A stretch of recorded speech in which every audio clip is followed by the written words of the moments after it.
Muy buenas noches, ¿cómo están? Vamos a dar continuación a nuestra clase de neurodesarrollo y estimulación temprana. Vamos a dar unos minutitos de tiempo para que se puedan conectar todos los compañeros y empezamos.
Hola, buenas tardes a todos.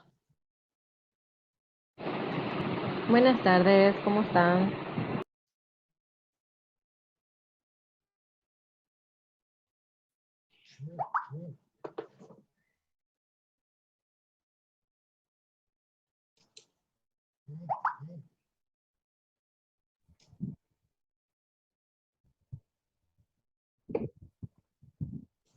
Hola, profe. Hola a todos. Hola, buenas tardes, buenas noches, ¿cómo están?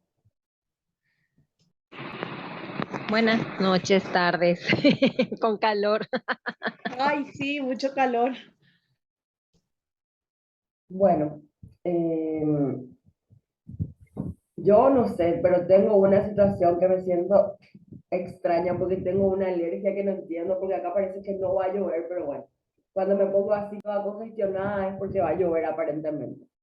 Pero es una cuestión de alergia, entonces les pido disculpas porque la verdad que no me siento tan bien, pero yo creo que tenemos que hacer, tenemos que continuar con esto de las clases. Entonces, igual de igual manera voy a tratar de poder hacer hacer o dar la clase lo mejor posible. Yo les pido un poco de comprensión porque de verdad que esto es impredecible, una cuestión de alergia, entonces no puedo manejar, a pesar de que tomé mi antialérgico, bueno, estoy así, entonces les pido disculpas porque seguramente también puede ser un poco incómodo para ustedes. No, gracias, y que profe, por tomarte la molestia y poder continuar. De igual manera, yo creo que puedes dar tu clase hasta donde vos aguantes. No creo que nadie se enoje si de repente llega un punto en que ya no se puede. Nada, muchas gracias, qué amable, gracias, gracias. Totalmente de acuerdo, profe. Gracias, gracias, no se preocupen, si ustedes solamente les pido las disculpas porque de verdad que no me esperaba esta situación, pero bueno, no me está haciendo mucho efecto mi antialérgico, entonces bueno, lo siento mucho. Pero igual vamos a continuar, vamos a desarrollar esta sesión. Antes que nada, como siempre me gustaría empezar viendo si hay alguna duda, algún comentario sobre los trabajos, sobre la clase anterior, algo que quedó pendiente para resolver, hablar o comentar, que consideren importante.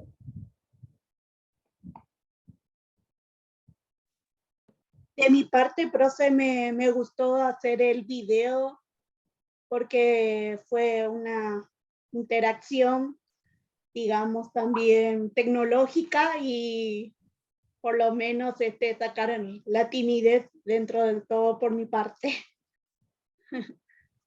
Estaba muy bueno. Gracias, gracias.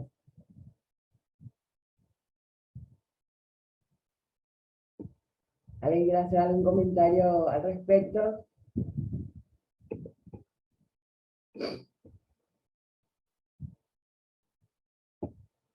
Ok. Bueno, hoy quería abordar un poco la temática como como diversos puntos importantes que resaltar dentro de lo que estamos desarrollando para que se queden como de una forma o como más afianzados dentro de lo que estamos, dentro de este proceso de aprendizaje de esta temática.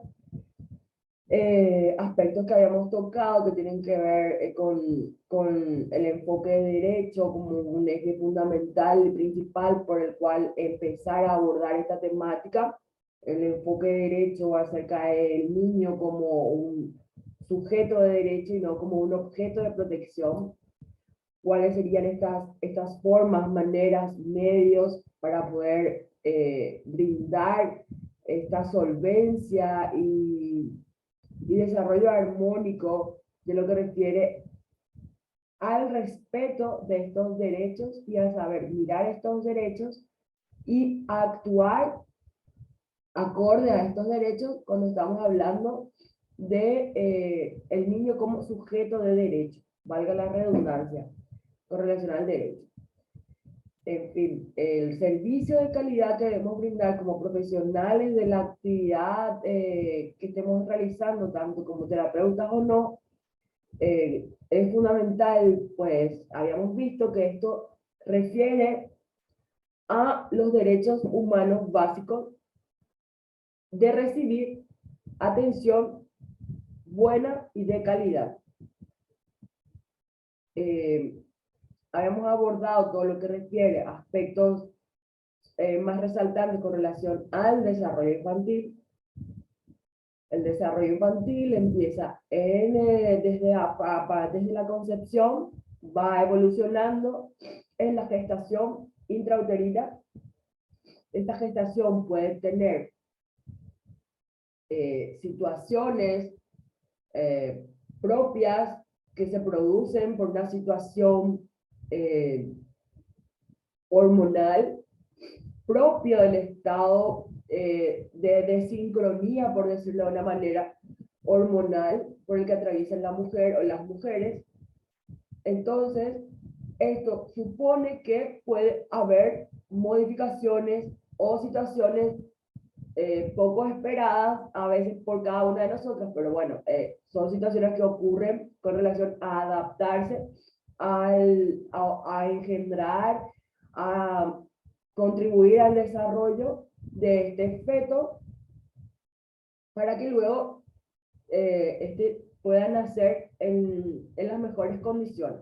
En el momento del parto se presentan situaciones también que podemos no estar, a la que podemos suponer que no van a generar malestar, pero el momento es como un momento crítico en el cual uno no puede determinar exactamente qué va a ocurrir hasta el momento en el que está ocurriendo.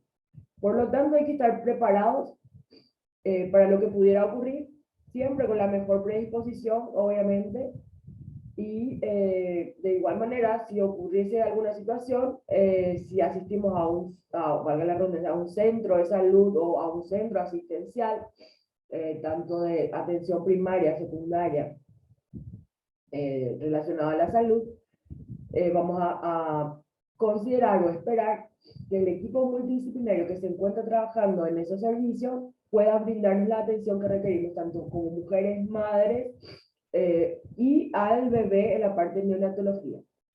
Con el equipo multidisciplinario encabezado por un pediatra, neonatólogo.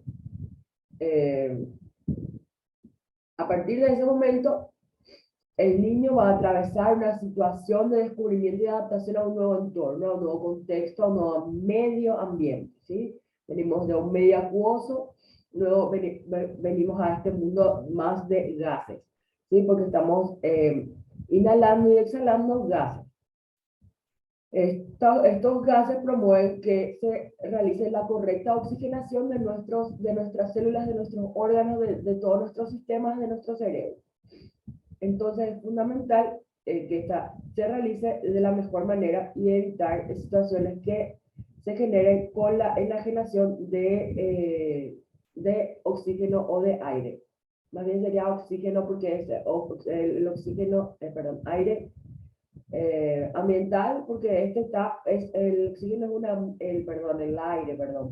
El aire es una mezcla de varios gases a los cuales tenemos que adaptarnos y por lo cual obviamente estamos consumiendo también sustancias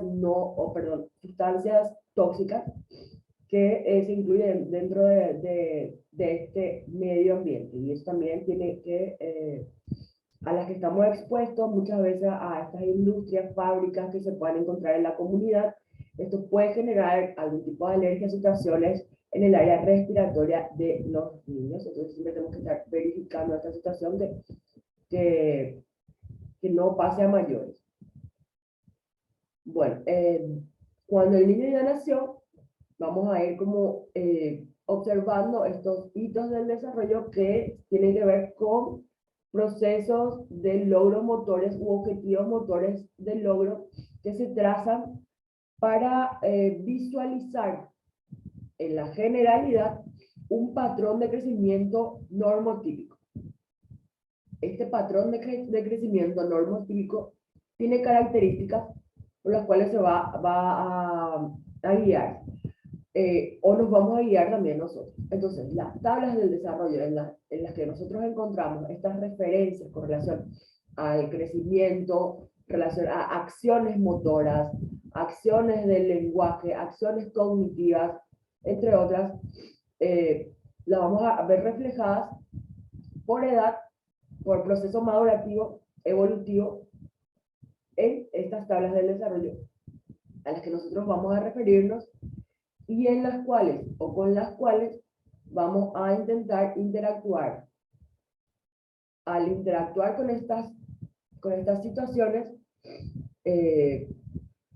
vamos a ver que el entorno enriquecido relacionado a situaciones de aprendizaje, por ejemplo, la exposición a la palabra, que la podemos hacer cuando hablamos con el niño, con el bebé, con el recién nacido, la parte verbal, la parte extraverbal o corporal, el lenguaje corporal, la expresión corporal, la vamos también desarrollando en esta interacción cuando no emitimos sonido o cuando complementamos el sonido o la palabra con un gesto, como para dar mayor énfasis y acentuar lo que estamos mencionando.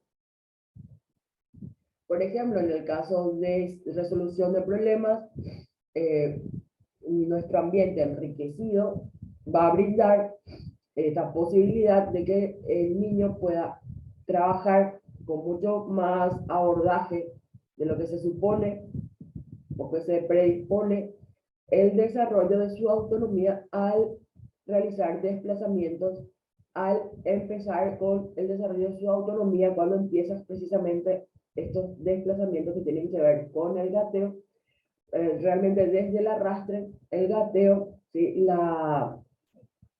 El empezar a dar pasos, que ya estamos hablando de la bipedestación, y los pasos son dos aspectos fundamentales en el área motora, gruesa, por decirlo, o praxia gruesa.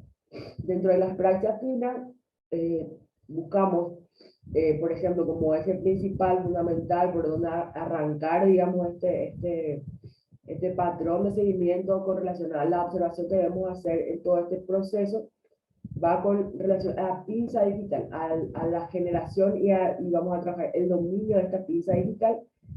Entonces, lo podemos trabajar desde la alimentación, como mencionábamos. Y con o los juguetes que predispongan, o juguetes didácticos en algunos casos, o pelotitas, teniendo en cuenta que tenemos que tener 100% de atención mientras trabajamos con este tipo de objetos, y en todo momento enseñar de alguna u otra manera, con una estrategia o un método creativo, para que enseñar o intervenir para que el niño vaya aprendiendo y recordando que tal vez lo que está queriendo ingresar a su boca es un juguete, y eso no es un alimento, y en la boca es para que se ingresen alimentos para poder obviamente nutrirlo nuestro organismo y realizar todas las funciones biológicas, fisiológicas que necesita. El niño, con el tiempo, o con la insistencia, con la paciencia, en esta insistencia o en este proceso, aprende a diferenciar cuáles son los juguetes y cuáles son los alimentos, y definitivamente cuando se encuentra en una posición cuando ellos se sienten seguros y se sienten tranquilos, ellos sin ningún inconveniente optan por jugar con elementos que realmente consideran que no son para alimentarse. Entonces pueden entender en algún momento esta situación y diferenciar. Entonces eso ya no va a pasar a ser una situación de riesgo o peligro, lo que no quiere decir que debemos dejarlo sin observación al 100%. El niño debe estar observado. Es un patrón o una situación de cuidado, de gestión de riesgos, sí, de atención a cualquier tipo de actividad que pueda surgir.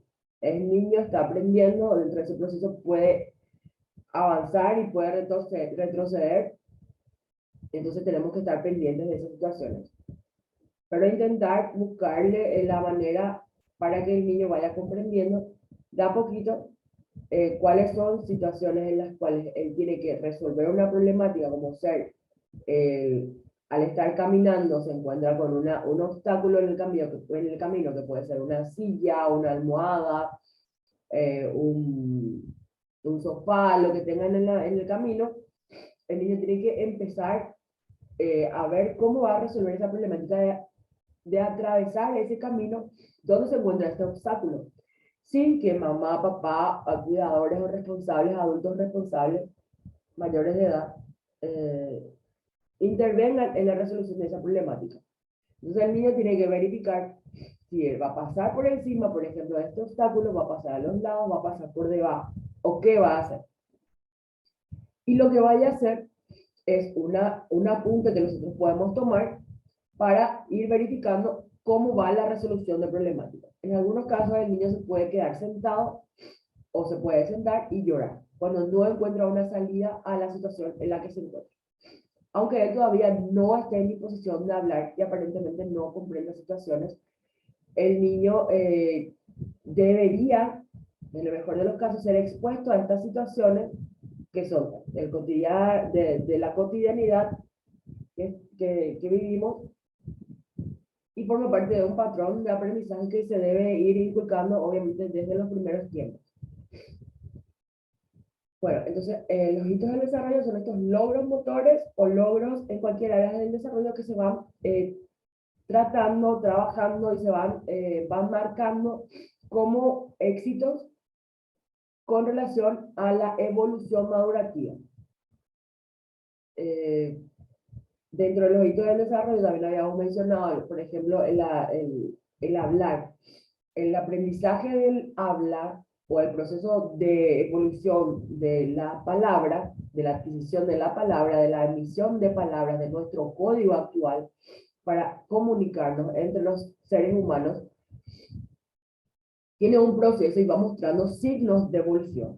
Este proceso de evolución tiene que ver con sonidos, emisión de sonidos, emisión de letras, emisión de vocales, emisión de consonantes, emisión de dos vocales, emisión de intento de decir palabras, simulación de palabras, como un ensayo-error. Entonces, esto en el proceso hasta los 2 años se va viendo.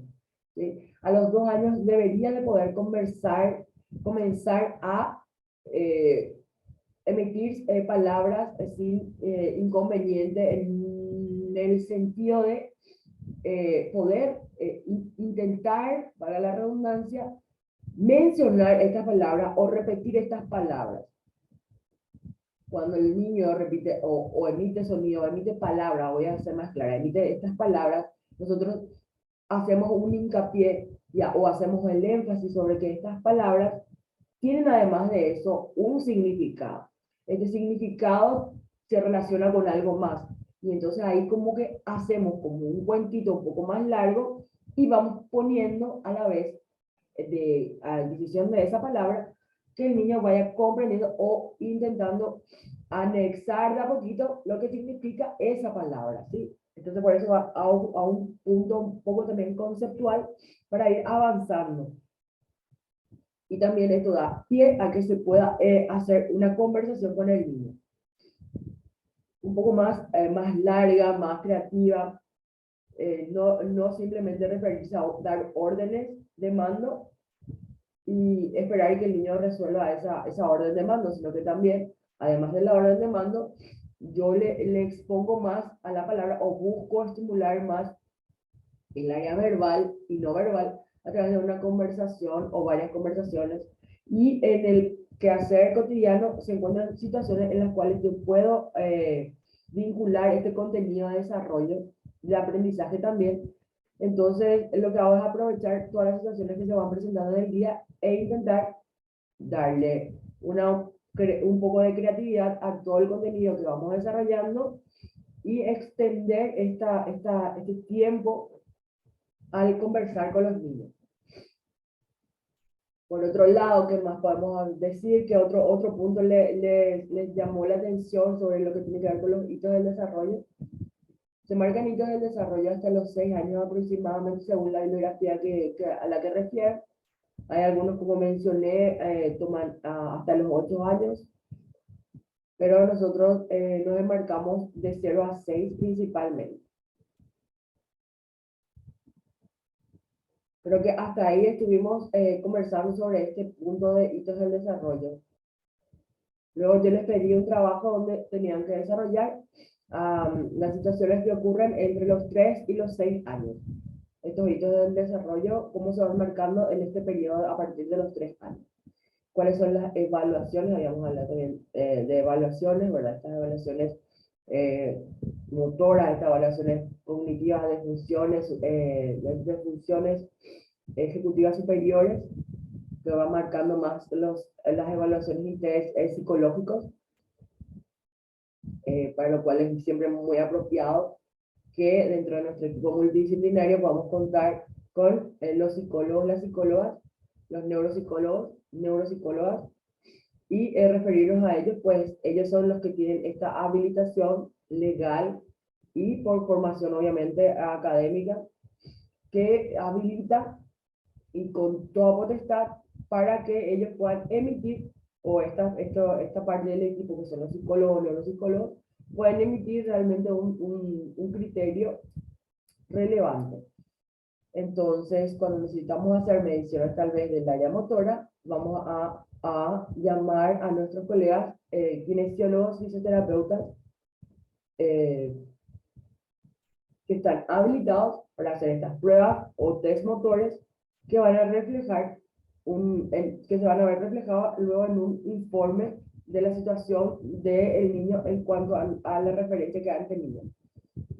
Obviamente, el pediatra va a indicar qué procedimiento seguir, o es lo que nosotros vamos a intentar especificar, que los padres entiendan, que la familia entienda, que el pediatra es fundamental dentro del proceso, que lo más importante también es que vayan haciendo un vínculo o se vayan generando vínculos para poder hacer un control y seguimiento del desarrollo de los niños con este pediatra, que es quien en teoría en la parte profesional va a tener más el contacto con la información de este niño. Entonces, cuando el niño presenta algún síntoma de tal vez posible trastorno, posible retardo en el crecimiento por alguna situación y luego se especifica cuál sería esta, luego va a hacer obviamente las evaluaciones pertinentes, ellos van a emitir un informe de que tal vez existiera una situación donde se necesita realizar una intervención con relación a esa situación que puede convertirse en una situación discapacitante en algún momento, por lo cual vamos a trabajar desde el área preventiva. Hay algunas situaciones, como mencionamos, que no se pueden diagnosticar porque realmente no es correcto con relación a la evolución. Entonces, por ejemplo, es muy presuroso cuando y un ejemplo le voy a poner, ¿verdad? Es muy presuroso de considerar, no soy cardióloga, pero puedo dar este ejemplo, lo pueden corroborar luego con un cardiólogo, una cardióloga, que son los idóneos realmente en esta temática, pero por ejemplo, hay soplos con los cuales el niño nace. Sin embargo, lo que ellos simplemente refieren es que debe ser un control hasta cierta etapa, hasta cierta edad, y a partir de esa edad, cuando lleguen a esos momentos, se realiza obviamente la última evaluación, por decirlo, última evaluación sobre si esto evolucionó positivamente con relación a la maduración del sistema cardiorrespiratorio, cardiopulmonar o cardiológico en sí. Entonces, cuando ellos consideren que esto ya pasa de riesgo, ya puede ser a veces a los 6, a veces a los 8 años, entonces, como estos soplos que le dicen aquí, soplos inocentes, o es conocido mayormente de esa manera, entonces, que es una situación cardíaca, pero una cuestión de maduración del sistema cardiológico o cardiovascular, es lo que hace que sencillamente esto vaya desapareciendo de forma natural, sin intervención quirúrgica con relación a esa situación.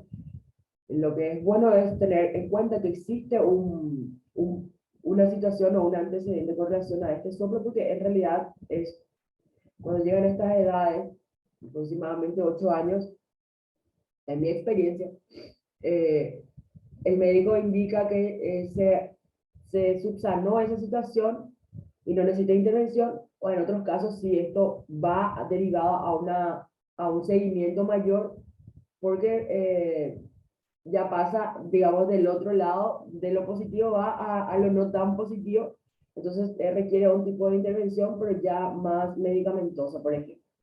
Lo mismo se puede transferir a áreas del desarrollo que tienen que ver con lo sensorial, lo perceptivo, lo cognitivo, lo motor, obviamente, el lenguaje y la comunicación.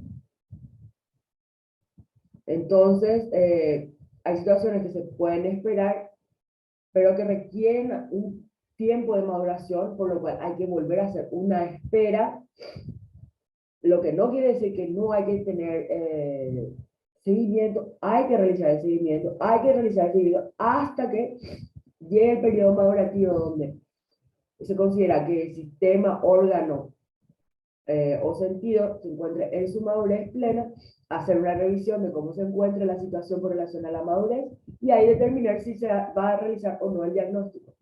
Creo que habíamos mencionado también un ejemplo con relación al pie plano. El pie plano da sus primeros signos eh, o podemos notar ciertas situaciones que llamen la atención desde que el niño empieza a caminar. Como lo notamos por la forma en que colocan los pies, por ejemplo, ¿sí? Si se cae mucho, y esto no tiene que ver con la práctica de sus primeros pasos. va un poquito más allá, con un poquito más de práctica, y el niño se cae mucho, entonces llama la atención, y se cae, realmente llama la atención cuando un niño se cae de, de esta manera alarmante, por lo cual tenemos que estar bien atentos, atentas a estas señales que nos van indicando, nos van llamando la atención de que algo tal vez está ocurriendo. Porque caerse puede tener mucha relación con situaciones que no deseamos realmente que ocurran, y por tanto hay que ir descartando a nivel de prioridades o con prioridades con relación a la edad, etapa, maduración, etcétera, y realizar intervenciones en el caso que se requiera. Entonces, hoy idealmente sería consultar o hacer una interconsulta con un ortopedista especialista en niños. Eh, este va a, por ejemplo, realizar las intervenciones, por ejemplo, para el tema del pie plano o el comúnmente llamado pie plano, se realiza a partir de los 2 años, 2 años y medio. La intervención básica que no es invasiva. Se espera un año, a veces 2 años, en relación cómo vaya indicando el médico y cómo vaya observando en la progresión o el avance de este niño o niña. Él hace un seguimiento, a partir de eso va a determinar si es que este niño, o esto va a dar pie a determinar si el niño va a seguir con un tipo de tratamiento o necesita un tipo de intervención, o esta situación naturalmente ya se pudo subsanar. Lo que sí es que las intervenciones, como pueden ver, a veces llaman mucho la atención, pero realmente se pueden realizar desde los 2 años y medio. Eh, sí es difícil diagnosticar, y por eso yo voy a insistir siempre en que siempre vayan con, y valga la redundancia, con un especialista, porque ellos tienen la experiencia validada y tienen los estudios actualizados con relación a todo lo que refiere a su temática. Entonces, al ser así, tienen como muy agilado el ojo clínico sobre lo que les corresponde, sobre lo que nosotros también deberíamos aprender, ¿verdad? A ser cada vez mejor, más específico nuestra área, y poder tener el mayor dominio sobre la temática que tratemos. Eso nos hace realmente especialistas en algo. Por eso también, eso, el que mucho abarca, poco aprieta, ¿verdad? Entonces, es bueno conocer porque necesitamos tener este abordaje integral y multidisciplinario, pero realmente la especialización en todas las áreas es muy difícil. No digo que no se pueda, es muy difícil. Seguramente siempre hay personas que pueden hacer más de 2 o 3 especializaciones, pero para la mayoría es difícil. Entonces, sumamente importante poder verificar, por ejemplo, como les mencionaba, y voy otra vez al ejemplo del pie plano. El pie plano, por ejemplo, el niño de 2 años, hay quienes son gorditos y los pies lo tienen también bien rellenitos, entonces prácticamente no está acentuado lo que refiere a la curvatura normal que debe tener el pie. Y por lo tanto a veces confundimos esta situación que tiene que ver más con madurez con un pie plano. Entonces, el especialista puede verificar eso porque realmente no se fija solo en el pie, se fija en la rodilla, se fija en la cadera. A veces requieren o solicitan una radiografía justamente para verificar o rectificar si es necesario, o reverificar las veces que sea necesario. Esto sí hay que hacer, ¿verdad? O sugerir que siempre se haga una intervención. Pero lo que van a ver es si de verdad existe alguna situación que tiene que ver con una patología, o de verdad esto es como en el caso de las rodillas pegadas o abiertas, tiene que ver con una situación que va más por algo fisiológico y no patológico. Entonces tiene que ver eso el especialista y determinar si de verdad va a necesitar un tipo de terapia o de tratamiento que sea invasivo, o si se proyecta a eso, y en otro caso se toman algunos recaudos y esto mejora sin inconveniente alguno, ¿verdad? Entonces el niño, cuando ya empieza la escolarización, no se encuentra con estas dificultades que provienen de, por ejemplo, él de verdad con tener o padecer de esta situación de pie plano. Creo que hace en la mayoría de los casos así muy llamativo, ¿verdad? Este tema de las caídas. Y ese tema de las caídas al final hace que el niño deje de participar en actividades que tengan que ver con movimiento o acciones de juego, donde nosotros vinculamos muchísimos contenidos y actividades. Y entonces esto va a hacer a la larga que el niño deje de practicar o participar lo que nosotros no queremos. Entonces buscamos la manera de prevenir, porque ya notamos ciertos aspectos que nos llamaron la atención. Entonces trabajamos en base a la prevención y a la acción temprana de situaciones que se proyectan en este niño o niña que estamos dando seguimiento.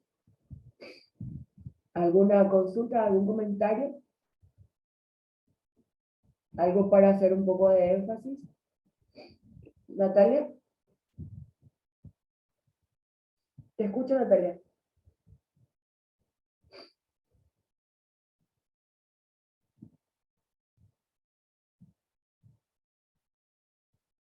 Natalia, ¿querías comentar algo?